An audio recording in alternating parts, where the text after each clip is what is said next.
So that night, 12 o'clock, the gas leaked, killing 15 to 20,000 people in a matter of hours. Imagine you're going to bed with your parents, you're maybe 3 or 4, or maybe you're just born, and you all cozy up on a winter night in a blanket, and you never wake up again. The military at places had to break into people's houses next day and day after and find entire families embalmed by MI6, dead in their sleep. The Indian government would like to say only 2,000 people died that night. But the survivors, they say it's 30,000 people who died in 3 days. And this is just the people. We are not talking about the animals. They died in millions. Just in 4 hours. The most effective genocide ever.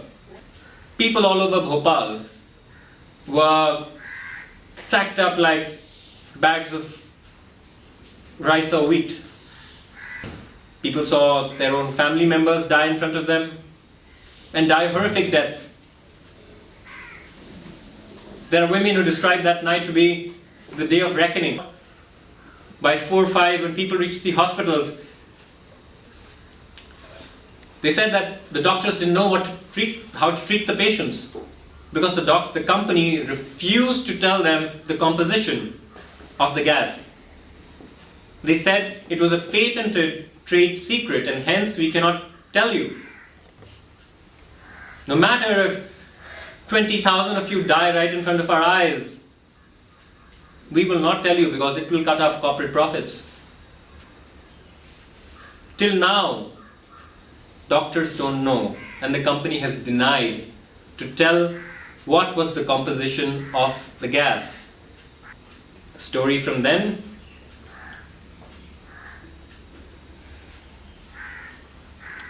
gets even worse. Again, as per most survivors tell me, that it would have been better if he died that day. Why? Because even when the Indian government knew that maybe this drug can heal the patients, the company paid money and got that drug banned. It was a sodium compound and which the company banned because if the courts knew that they were using cyanide, they'd be in for real trouble.